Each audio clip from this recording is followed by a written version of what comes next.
Hey, it's Sterling K. Brown from the Hulu original series Paradise. The next chapter begins as Xavier's search for his wife takes him above ground, and what he finds will change everything. It was never just about the bunker. Tune in and discover the truth lies outside.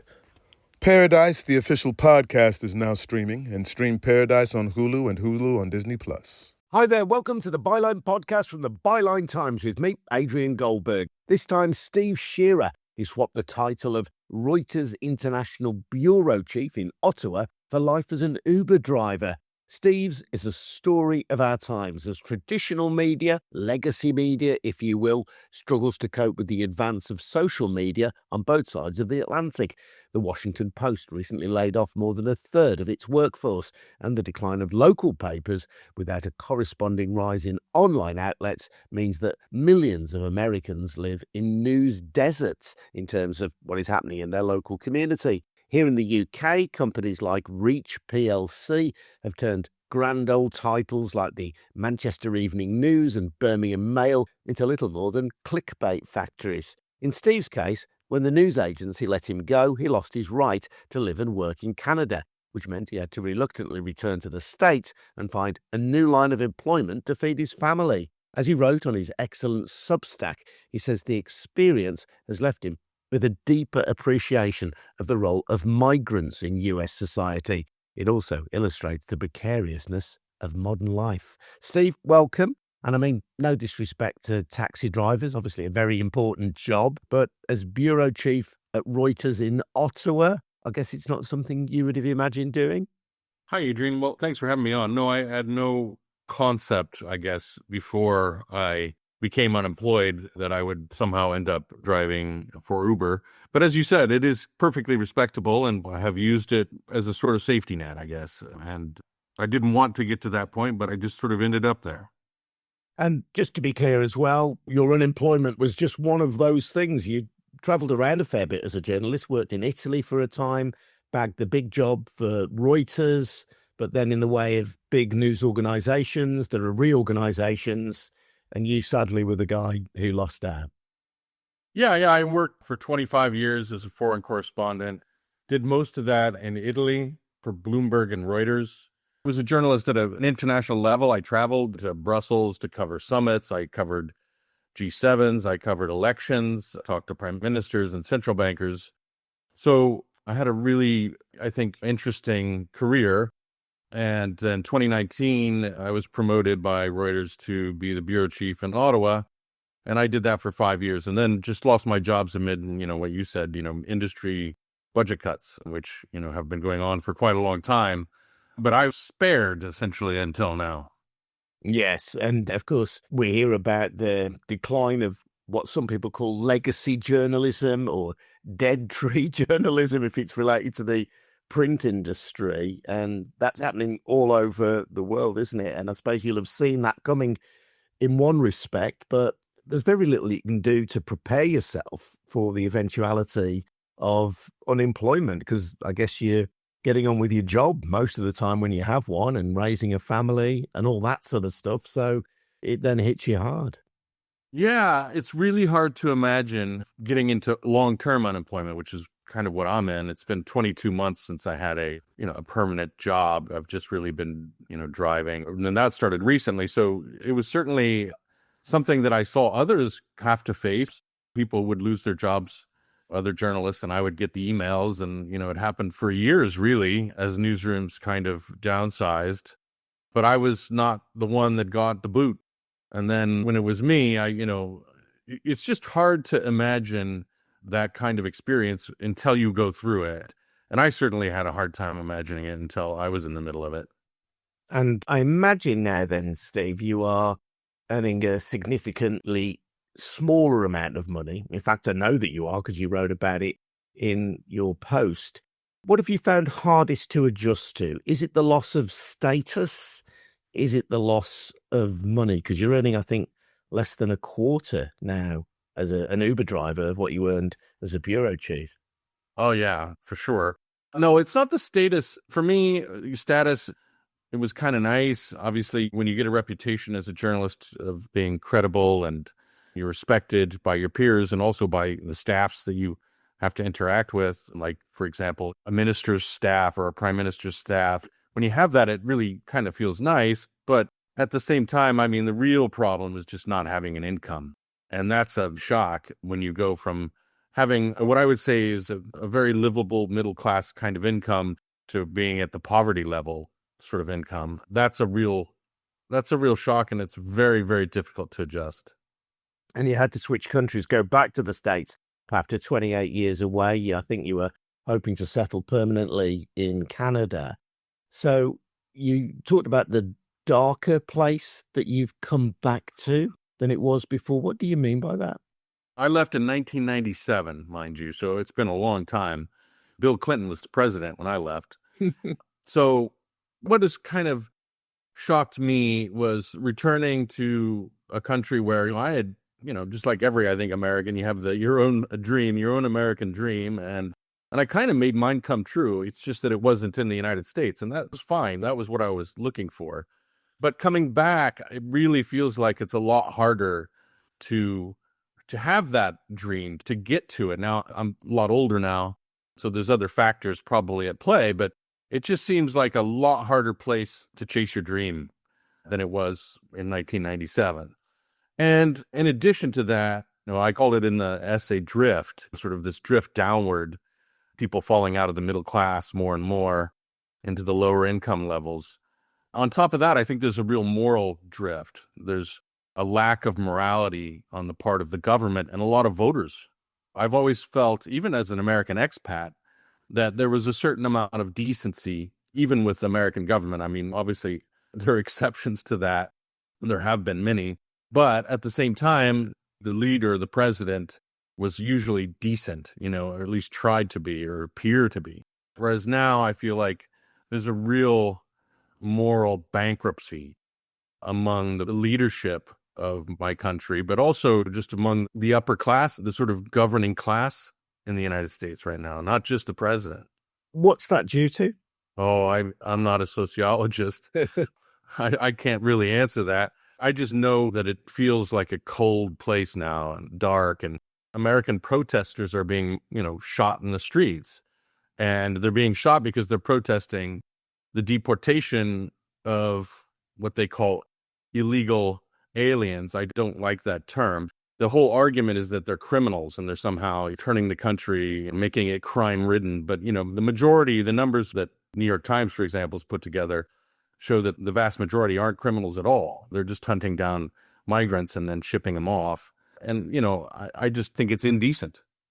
And as a correspondent, when you were in Europe, you saw firsthand some of the conditions under which migrants lived. You saw conditions under which migrants from Africa were sometimes rescued and sometimes not rescued. You talk about going on a trip in 2014 on an Italian Navy vessel close to the island of Lampedusa, and you said that this mission had saved 150,000 people, but it was subsequently suspended under pressure from countries like the UK, as well as France, Germany, and the Netherlands.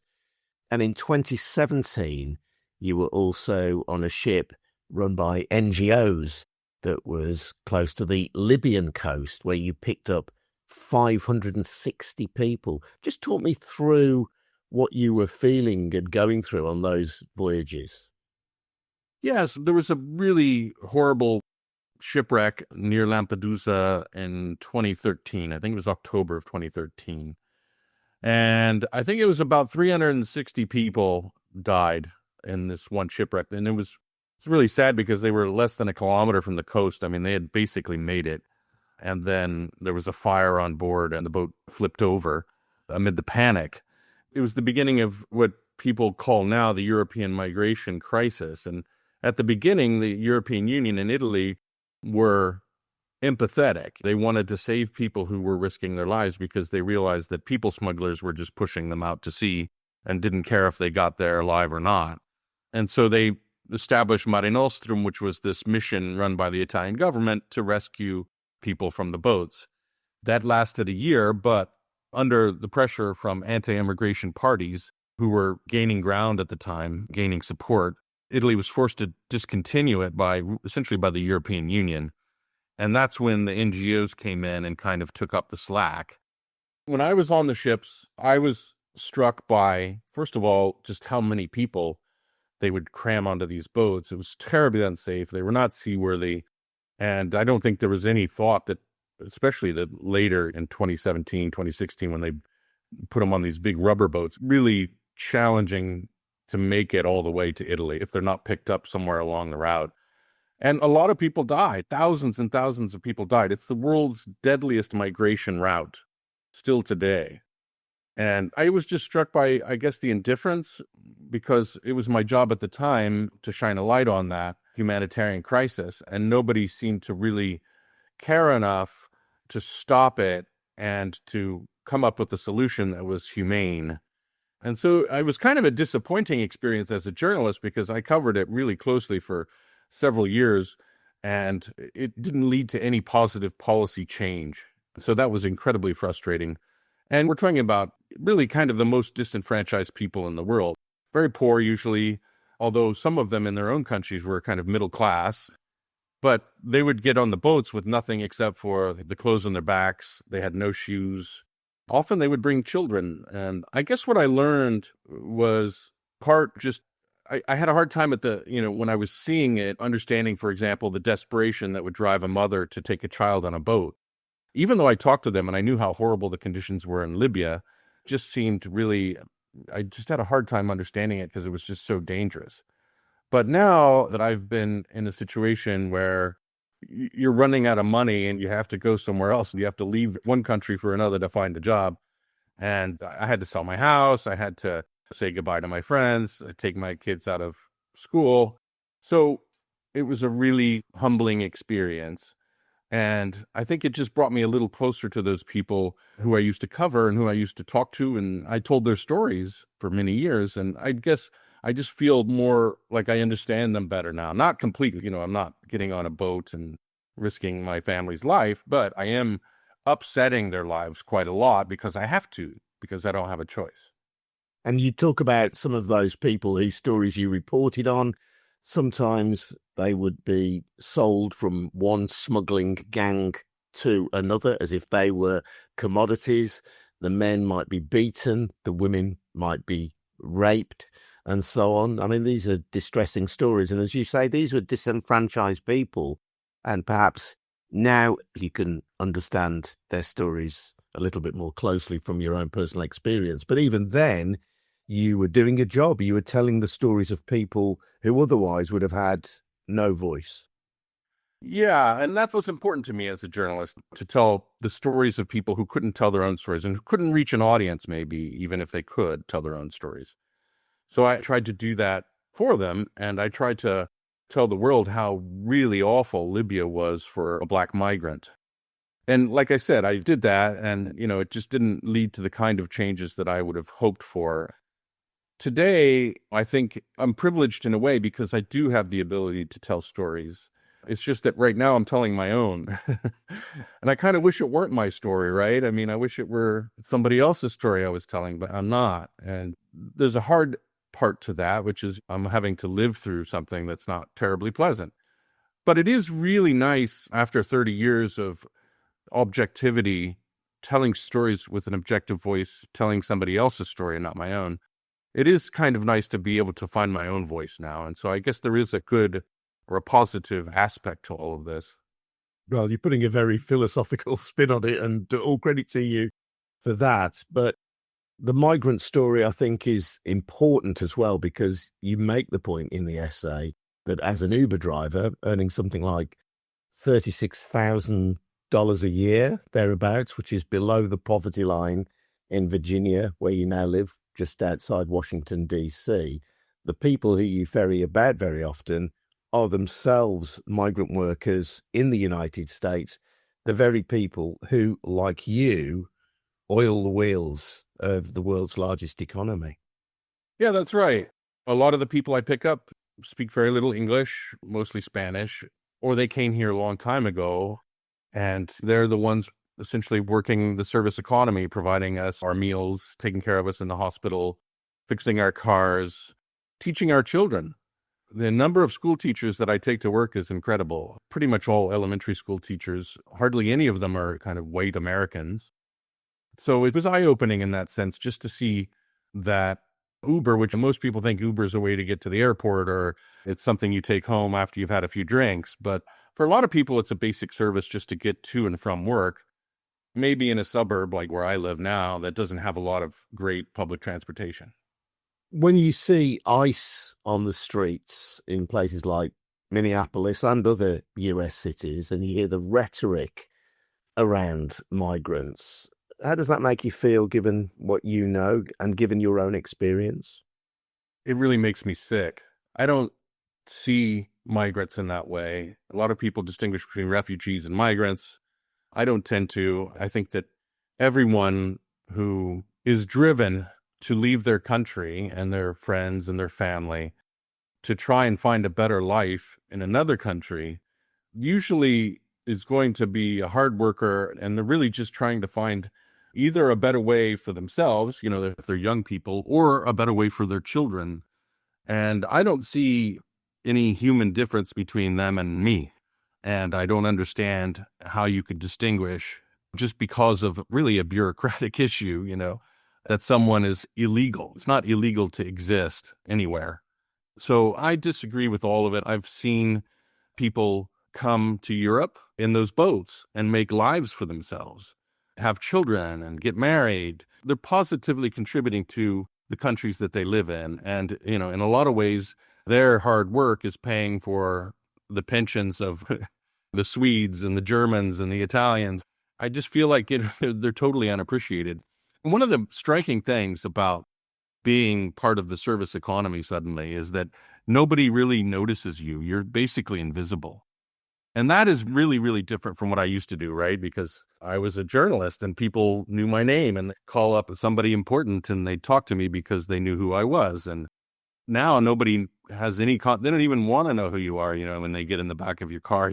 You're just another face in the day, or you're basically forgotten as soon as they get out of your car. It's a very, very different feeling than I experienced as a journalist, that's for sure. Just one final observation, Steve. I mean, you're in a country where people go to make their way, to live their own American dream, as you say. It's a country without significant social welfare net, the kind of social welfare net which, however faulty, however incomplete, we do have in the United Kingdom. So my sense is that in the States, you are that much closer to the street if things go wrong, closer to maybe sleeping rough. And that can happen, I promise you, as I'm sure you'll be aware, even in this country without social welfare net. How scary is it to be poor in America?